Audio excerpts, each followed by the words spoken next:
Hello, and welcome to the Alchemist Inkwell. This is your spiritual podcast for grounded people. We started off already having Mercury Retrograde issues, and that's what this episode's about. So this is take 2. Yeah, so we are pre-Mercury Retrograde. When you hear this, it'll be like just about Mercury Retrograde for you guys on the 18th. And of course, I can't find my tabs. I know, right? Hiss. I don't need this. I don't need this. Blah. This is Friday the 18th. Mercury shall station retrograde, but is going to do it with a nice sextile aspect from Venus. You know, like having conversations that are about what each other needs in a relationship, how you want to be seen, any validation you need, and then learning how to maybe give yourself that validation first is going right in there. Just right in there, straight to the heart. I'm grumpy about this retrograde. I'm not going to lie.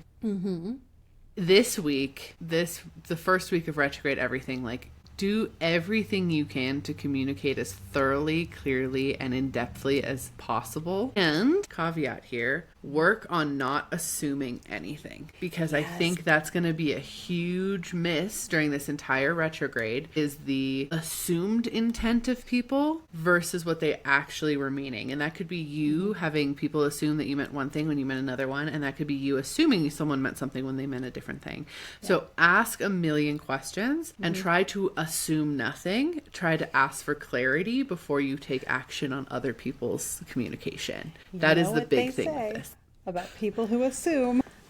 Makes an ass out of you and me. Yeah, so we just won't do that, right? So yeah, and I think that's a really great point that you brought up is a lot of the times in Mercury retrograde, we're like, well, how can I do better with this?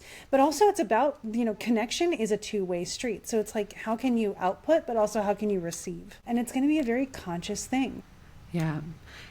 And I do want to say too, like, oftentimes we don't assume negatively. And I think that sometimes people really feel that with like intent. Like, yes, sometimes we do assume negative intent when there is none. But a lot of times we're like, oh yeah, well they meant this. And that is still an assumption too. And you just move through that. And then that's not what occurred. So like, I do think that on that, adding a layer to that too, is just letting yourself be comfortable with knowing nothing without communication. In general, I think have a lot of resistance when they don't know something or they get something wrong. And I don't think I think that's a big lesson that we're learning with this retrograde. If you're wrong, just be like, oh man, I was wrong. Cool, whatever. Or, I know I don't know things, or I accept that the lack of understanding I have of XYZ thing, whatever it is, and like letting that guide you, because I think that's where we're getting put with a lot of this retrograde. I'm reminded of, I don't know if you remember, there was like this viral video about a D&D panel that was going on at one point where the person was like, that's not fair, blah, blah, blah. I need to calm down.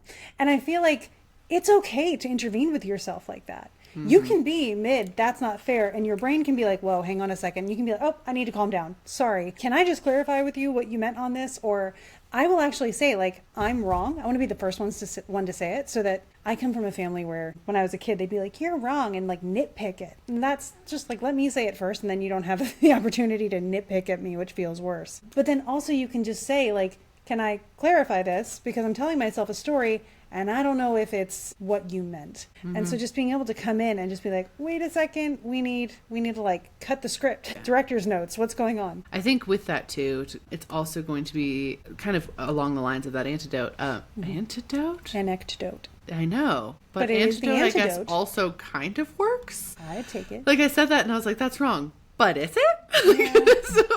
Yeah. Anyway, antidote. Anecdote. Anecdote. I was trying to combine them. It was not. I like it. Thank you. Anyway, along the lines of that too, I think this is also going to be and we were talking about this in relation to the new moon that's happening next week too, which is, we're also going to talk about that on this episode. But it's a really powerful time to kind of remove the victim space off of ourselves also, which, don't get me wrong, like, it's very easy to fall into that, especially right now when everything's fucking scary, because like things are scary. We know that. Things feel scary right now, and that is okay. But there's also a level of like understanding where we need to take our own responsibility, understanding where our communication needs to flow from, and then also releasing this victim of circumstance element that's coming up a lot lately, and instead empowering ourselves. And I think that's ultimately what this Mercury retrograde is doing for us over the 4 weeks that it's going to be here, poking us in the face like an asshole. Yeah. Is it's going to help us elevate that on a personal level, which I love. And then this new moon is also going to kind of drive home that like own your own energy space. Yeah. Can I geek out about the new moon just a little bit? Do. Okay, Please so the astrology of the new moon is actually popping off something that makes big motions in society that are going to take several years to really play out. It's bringing them personal. So just a little bit of context. When the outer planets do stuff, they do it slowly. And it takes them a long time to even meet up with each other in any kind of aspect. So like right now, Saturn is basically conjunct Neptune and will be for a while. Uranus, while it's in Gemini, which it is now, is basically trine like within 2 or 3 degrees, and that's tight. Trine Pluto, and it will be for a while. For some perspective, the distance between the Sun and Saturn is the distance between Saturn and Uranus. That's how far out these other planets are. So it takes them a really long time to make it across the sky, right? So we're watching this play out slowly. And if they're in a position where they can see each other, which is what aspects technically mean, they're having a conversation, that is going to be a long conversation. And these planets they're not on a small scale situation, right? They are called transpersonal planets for a reason. Their stuff is like micro generations or mini generations worth of time. We have like 7 years of time, 20 years of time in Pluto's case, 3 years of time in Saturn's case. So we're looking at a couple years of the conversations that are going on right now. They're all talking to each other, right? Because Uranus is talking to Pluto, Saturn is talking to Neptune, but even so, Saturn and Neptune are having an aspect also with Pluto and Uranus. So all 4 of them are coming together in this big pattern that's happening. And then this new moon will come into an alignment with them as well and join the conversation. The sun and the moon, which form a new moon, are what make things feel the most personal. They are our light givers, right? They bring to light something that's going on. The new moon's going to plant some seeds, but because they're both there, we are going to be planting our own seeds. It's going to be something that we feel personally. And just as a really quick aside, we do, and I want to just bring this into the thing. It's not in conversation with that giant aspect that I'm talking about, but it is happening at the same time where Mars is in a tricky position of the sky as well near the South Node. And so that can bring up some stuff that we might have feelings about on a larger scale. I have feelings about Mars. I have feelings about Mars too. I thought Mars and I were good until January, and then it was like, oh, Mars, you just hate to hate. Okay. And like that is the MO. That is the MO. I should have known. There are no exceptions. That's why me and Aries got beef. Yep. Yeah. So, yeah. And Just all that annoying. stuff is happening within the next week, right? So it's a lot of stuff. And if you even wanted to go deeper, especially in the United States, we talk about metaphorical timing, which is just using timing techniques to be like, when for this specific thing does something happen? There's a lot happening in June, July, and August for the U.S.'s timing of the year, too. So we've just got a lot of headlines we're going to have to deal with for a while. And you just want to know what you're going to do for yourself at the same time. Yeah, absolutely. I will also say there's always an element in, of course, both the new moon and also with Mercury retrograde of it is teaching flow, right? So Mercury retrograde, if you listen to this podcast for a while, you know that we've advocated for this before. I'm about to do it again though.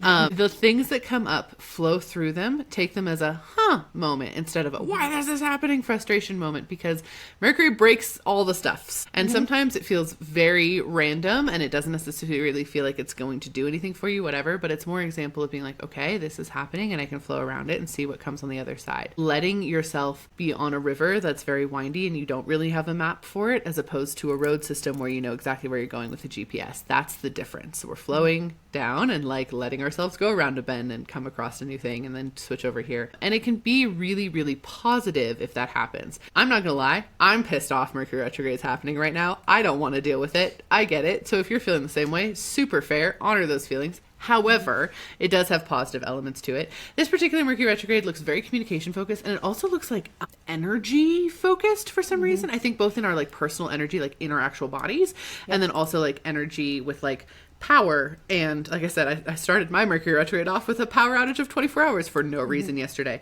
But like power sources, renewable energy versus other types of energy. Like I wouldn't be surprised if we see some like weird blackout event somewhere or something of that nature. Like there's a lot of like, they showed me like multiple electric Pokemon when I looked at it. So that's where we're getting this. In case you're wondering, you're like, how did you see that?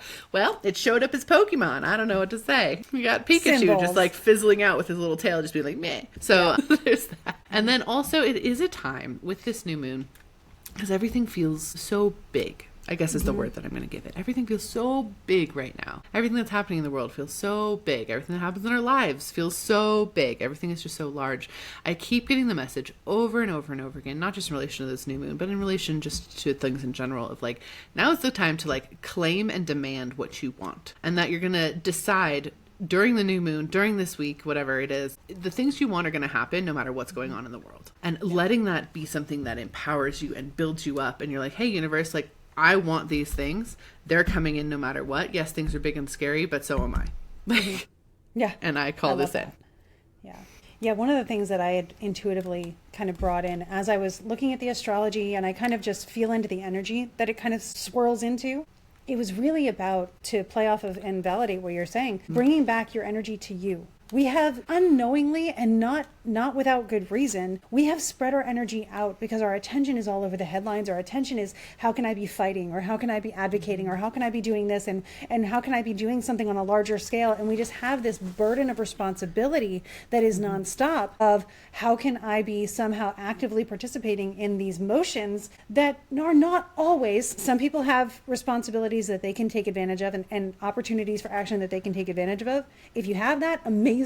Make sure you're also taking care of your energy, your space, and avoiding burnout. But not everybody at the same time is going to have that same ability. And so life still goes on. You still have to know who you are, and we can lose ourselves in this collective burden of responsibility and then miss it when we actually have a moment that we're supposed to step into who we are. It bears reminding that like this Mercury retrograde is happening in Leo. The new moon is happening in Leo. Leo is a sign about where you shine as an individual. Leo is the sign that you go into the space and you light up that area, depending on what that shows up like in your chart. And we can't let our lights be dimmed to nothing, because the people who are seeking us out, like the Library of not the Library of Alexandria, the Lighthouse of Alexandria, which by the way, they've like brought up some pieces of that recently, and they're like going to reconstruct it as best they can, and I'm super stoked about it. But how are you a lighthouse to people around you? And how can you tend that flame? You're not electric. There are no electric Pokemon keeping that charged up. It's a flame, and if there's wind, you have to keep it safe too. And so that's something that I think is going to be really important. The one thing I wrote in my newsletter is tend to your garden energetically and literally to be sure that you have what you need to thrive, like the sun who rules this lunation. I will also say with that too, it is like things are changing and you can feel it. Things are shifting. Like you saying, like they found the Library of Alexandria's lighthouse. Yeah. They pulled some of that up. Like that is amazing. That is super cool. Also, the Grand Canyon is on fire, but the plant that's predominantly burning is white sage. That's kind of crazy pants. I didn't know that. That's some wild energy coming up. So like you can see these things if you're paying attention to like the way that spirit moves and the earth moves and those types of things, which everyone here is doing that. Like we all listen to that. But if you're paying attention to that, stuff is altering, stuff is moving, stuff is shifting. And I recommend we take that as validation of divine support. Let that be part of what tends your garden. Let that be part of what buoys you, of what makes you strong against all of this, against the big things that are happening around you. I also just want to address really quick, because this keeps coming up in all the readings that I do, in the group reading I did on Friday, all these different things. No one feels good in their job right now. Like, I'm not saying no one, like 100% no one, but I mean, if you're sitting here being like, my job doesn't feel fulfilling anymore, what feels wrong? What's happening is capitalism is getting broken, and all of our participation in it feels yucky because it's literally breaking right now. So if you're sitting there being like, what's happening? Should I find a new job? I'm not necessarily saying you should or shouldn't. I'm not sitting here giving you like personalized psychic guidance. We're not in a reading together. If you want to do a reading with me, by all means, rock on. Let's go for it. But it's a common phenomenon right now because it feels yucky to be engaging with the things that are breaking. But we got to, because it's still day-to-day stuff. So I just want to throw that out there too, because I know that that is a huge theme. If you're feeling like very dissatisfied in your job or very yucky in your job and you're like, I don't like this anymore, maybe it's because you're not supposed to love your job as much as you love other elements in your life. And maybe that doesn't need to be the focal point anymore. And maybe capitalism is going to restructure all of our roles in the next 2 to 3 years anyway, because capitalism is in a almost post-late stage at this point. We're in like a free fall a little bit energetically in capitalistic spaces. And that means it's going to collapse. Not in a bad way, not in a scary way. I'm not trying to freak you out. I don't think it's ultimately going to be a bad thing, but the things that supported capitalism aren't going to feel super good, even though we still have to engage and participate in them. So the reason I bring that up is I hope this helps you feel a little bit more centered in building and developing outside of work parts of your life that feel really, really good, learning new things, engaging with spirituality again. Please, I encourage you so heavily. Now is a wonderful time to move from passive spirituality to active spirituality. Please do that right now. It will help so much. Someone asked me on my YouTube live recently, they had heard us talking about magic coming into the world more. And one of the ways that I interpreted it, and I'd love you to give your side because I don't speak for you. You and I have different opinions and we agree on a lot of things at the same time.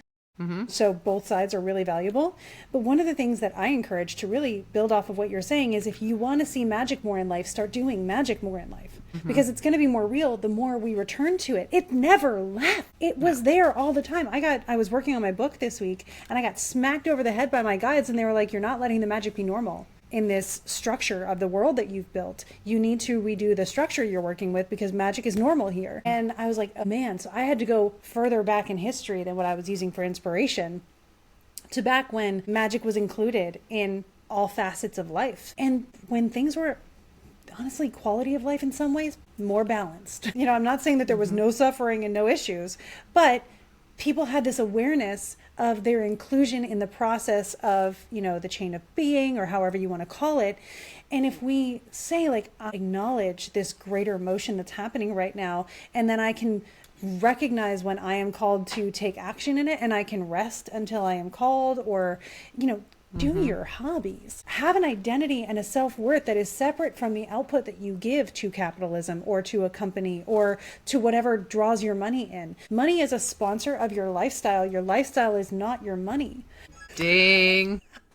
Love that. Wow. Yeah. Okay. That must have been a good one. I will write that down. Got it. So that's really important to remember. You are so much more than the thing that people pay you for or the thing that people say that you earn with. That can be such a huge weight on your shoulders when it's like, I'm only worth what I make or what people think I'm worth paying for. Ouch. And we're not saying this as people who've, for context, I have been exceedingly poor.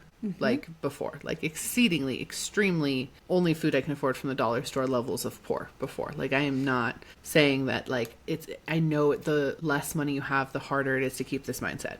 And we're not saying it as just bypass, it'll be fine. Money will come to you. That's I've never not once it. been financially stable. No, that's not it. It's not that. It's a level of understanding that you can change your circumstances energetically with money, that you can develop yourself outside of whatever the circumstances with money. That's more of what we're coming at this with. I don't want you to sit there and be like, oh, it's easy for you to say blah, blah, blah. It's not. Also, we understand there's so many emotions there.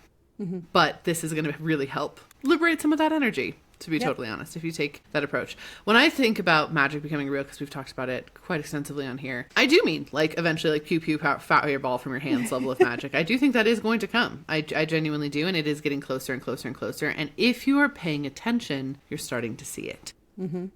Pretty much across the board. And what I mean by that is it's little things you're like, how the fuck did that just happen? That didn't make any sense, but I guess we're doing that and that led to this and this is what you need. It's the energy of things has shifted. It's a lot more of you think it and it happens. And if you throw some energy that way, things manifest sooner. And we're like, okay, stuff is shifting here. Also baneful magic, things that aren't super great are also increasing, which we've all noticed, I think, in a lot of ways. That is also becoming a lot more real on planet. So those are the types of things I think it's going to get back to a space where it's going to be very, very active, full magic time, even if you're not practicing magic. Yep. I think that's going to take a little bit longer, but I think if you lean into your spiritual stuff now and again become more active in your spiritual magic things as opposed to passive, which passive is just listening to this podcast and occasionally pulling a card or whatever, and instead of being no, I'm going to engage with this on a day-to-day. I'm going to try to focus in on growing myself in this space again. What do I like about this? This is some stuff that no one can ever take away from you. Ever. Your spirituality, your connection to the universe can't be taken. So it's more fostering and growing that to benefit you. Yeah. And there's something to be said about what society has done, right? We have removed magic from society and from the social norms. And I remember, I think I've mentioned this before, but my mentor, when I was learning astrological magic, the first thing he had me do was read a book of Elizabethan literature and the worldview that went along with it. It's called the Elizabethan World Picture. And I had to read this before he would talk to me about any astrology or any magic or anything, because I had to understand a worldview in which magic was not possible, but it was accepted as a norm. It was one of the forces of nature, the laws that we existed under. And so the more that you allow your mindset to shift to, of course this is real, of course it's around me all the time, the more you're going to see it and the more you can engage with it, and it can engage with you as well. And I think the more of us that do that, the more, again, collectively we connect that circuit that allows the more pew poo fireball out of your hand kind of thing to be a possibility, even more so. Yeah, absolutely. I feel that as well. Yeah. Yeah. All that's to say, though, if you're feeling a bunch of emotions right now, that's fair. Yeah. I really recommend looking for community, like Community is huge right now. And talking to people who get it and don't make you feel weird for seeking magic, for leaning into it. It's so, so important. I remember the easiest way for me to start believing in everything that I do now was finding people who let me. Even if they didn't believe exactly the same thing, they were just like, yeah, I get that you feel that way, and I can see that, and I'll validate that with you. And it's not wrong of you to be exploring that. Always give yourself permission to change your mind when you have new information if you need to, or to double down when you hear information that doesn't feel aligned. Being malleable is... like, magic is change in so many ways. It's transformation, right? And mental health, I really want to bring this in. Mental health is a huge part of that. So guarding your energy, calling your energy back to you, tending your garden, all this stuff we've been talking about, you have to make sure you are good, because as a conduit of magic and energy, you have to be there. You have to have the oxygen mask. Yeah, it's going to be a really, make sure you are supported mental health wise time too. And I just also want to validate this. If you're feeling very angry, especially this past week, lots of anger in general is really spiking up. And some of it's divine and some of it's not divine.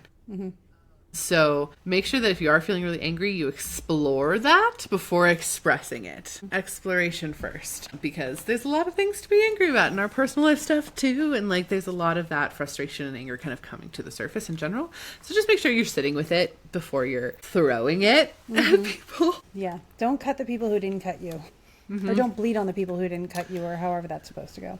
Yeah. Also cuddle your critters. Oh my gosh, yeah. I keep getting more and more messages of just snuggle your animals. That'll make you feel better. Animals are so grounding. They're so grounding. So and just they are not affected at all by the headlines. No. So you're just watching them chill because nature still exists outside of the human tedium of whatever it is going on out there right now. The amount of times I have just stared at my sleeping dogs and been like, I emulate what they are right now. Yeah. So chill. Poor Callum, last night, his only concern in the whole world, which was the worst thing that's ever happened to him, in case you're wondering. There was some sort of someone's outdoor alarm system was dead battery or something. I don't know, but it was loud enough that it was echoing through our window, and it was just beep. And then it would wait a little bit and then do beeps again, and they were loud. And that was the worst thing that's ever happened to him in the history of time. He was shaken. He hated it. Hated the beeps. Yeah. And that is peak pain right there. Yeah. That's peak scary. Yeah. The sky has been rumbling lately here. We are literally every day for the last week, and for this week it is predicted to be 85 degrees out and thunderstorms every day. Well, Zelda does not like that. Zelda really wishes that the sky would shut up. And just not do that. So she has been getting incessant cuddles. She has demands. That's how it works. When she gets nervous about something, she doesn't get scared and need comfort. She has demands of you for what she requires in that moment. So there have been many cuddle sessions where she's like, I'm not scared, but you're not moving. So it's I'm been not really scared. fun. Don't take that hand away. Yep. Did I tell you could move? No. No, I did not tell you could move. Yeah. It's also really a wonderful time. Don't forget your spiritual tools right now too, which I've been using a lot of those personally. If pull some cards, play with your pendulum, use your dowsing rods, pull scatter some lots or some ohm stones or whatever it is that you're using. But don't forget to just use those, especially if you're how am I supposed to be more actively spiritual? Pull a card about it. Do an active spiritual thing to ask that question. Ask your guides and go on a walk and see what messages come through. Doing little things like that to start beginning those new spaces is equally important. Yeah. I did a full-on Celtic cross spread the other day, and it put me in my place, but also was okay, so what I'm feeling is valid, and I'm not missing anything or whatever. I tend to tunnel vision on stuff and fixate on stuff, and so I will pull cards just to be am I missing something? Should I be pulling my head out of the gutter and looking around and taking the blinders off? And it helps. Yeah. Also, if you're really, I mean this wholeheartedly, Krista knows I've done this for 15 years now. I don't know, a really long time. Breadcrumb yourself. Breadcrumb yourself each month. Each month have something to look forward to. So as soon as that thing's done for that month, you're already looking forward to the next one. I cannot stress this enough. That is the way I get through all the hard stuff. That's the way I navigate anything that's like stressful or pressing, like having something that you're looking forward to the next month. And if you look ahead and you're like, oh, I don't have anything to look forward to in September, plan something now. Plan something now. And it doesn't have to be huge. Sometimes people are like, but I can't afford to go on a trip every month. I'm like, whoa, whoa, whoa. Back it off there. Sometimes it's just like, I'm going to go to the concert in the park and I'm inviting my friends and we're going to like, and that costs nothing, you know, like it costs no money. It just is, you know, time that you're looking forward to, or plan a hike that you want to go on, or, you know, like go to a small concert, or say that you're going to go out to the bars for the first time in a long time, or like whatever it is that like speaks to you. I mean, mine have elevated obviously because we now do trips internationally. So those are some of my big breadcrumbs. Those are for sure. But I also have smaller ones. Like I'm going to, in August, I'm going to a concert of someone I absolutely adore that I haven't seen play music in a long time. And that's really exciting. July's breadcrumb was honestly getting to be home for a month. That was my breadcrumb for this month. Let me tell you, it was a real good one. It was a really good breadcrumb. So getting to just be like home for the whole month and engaging in that feels so nice.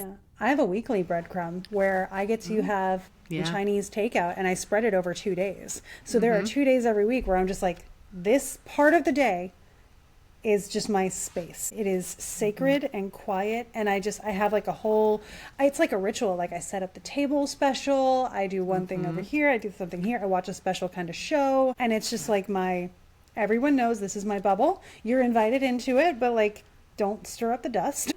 And I can get through to the next week. You know, if I'm having like a really rough time, that's what I can do. I have gotten very familiar this year with the idea of breadcrumbing or doing the next right thing or whatever. And it works. It gets you through. It does. It works super duper well. Like, and I love planning things. Planning things makes me happy. So also like having an event that I then get to plan for in the month before, or a couple months before. Like I love that so much. It helps. It feels so nice. Yeah. Honestly, the trips for us, because it's like a party we get to plan. So like we finished Iceland and now we're already having conversations about what we're going to do for everybody in Thailand. And it gets so exciting because it's, to me, like such a Jupiter and Cancer thing. It's like we have this little community, and for that week we're all like family and we're doing stuff and we haven't seen each other in a while or never, and so we get to just really bring closeness to that. And I just love all the things that we're planning. Like, you know, we talked last week about there's usually a magical talisman or a spell that we work with. There's always some kind of a special thing that we bring because we're so excited about it. And this is how like the anticipation of it is part of what gets us to that moment and helps get us through the time in between. Absolutely. It's so fun. It's so essential. And again, community has been the huge thing, right? So like the trips are community for us. I have a bunch of my wonderful, I call them like my coven. They're coming out to hang out with me in the very beginning of August. I'm like, yay, more community. Like we're doing like community stuff. And that's also something fun to just look forward. And it's in person, you know, like in-person stuff is such a good breadcrumb, and you can breadcrumb between that with like virtual stuff. There are options with that. For sure. There's the virtual stuff I look forward to too. New games coming out can be a breadcrumb, or you know, like or a book. Music book. Oh, I know. Books have been my saving grace. I'll save it for the bookend, but oh my god, books have gotten me through the last month so much so. And I love when books show up, like fiction books show up for you when you need them, just to like be the little life raft you need against the storm. It's happened so many times, and it's just such a precious. Also, like I said, I'll save it for the bookend to talk about like what I've been reading. Whenever it happens, there's just something beautifully authentic about that I just love so dearly.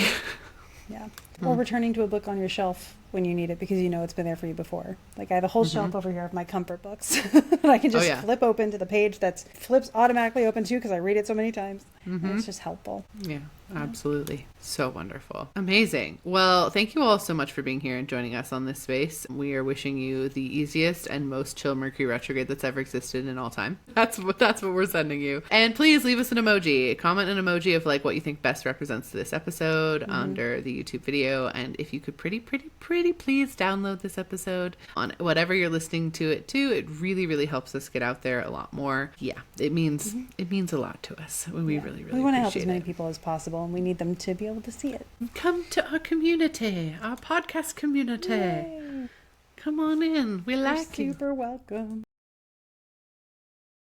Yeah. And again, when in doubt, if you're worried, if you're scared, if you're having a lot of anxiety, learn something new. Whatever that learning new thing is, it's the biggest distractor. I mean it wholeheartedly. That's why we all learned a ton of stuff during COVID. Yes, we had time, but also we were scared. I learned so much this year while I was going through it. Like, I can do a Rubik's Cube. I can crochet. I got back into piano, singing lesson, the whole thing. Yeah, because that's how you get through. That's what I did. It is the antidote. That one, I did mean that one on purpose. It's the antidote for fear, like in so many ways, is learning something new. And if you haven't learned something new in a while, now is a really, really wonderful time to do that. Yeah. Anyway, thank you all so much. We hope you take all of this retrograde energy and you, 1, 2, 3, go make some magic. I started at 1 this time. Yeah. Woo, you did.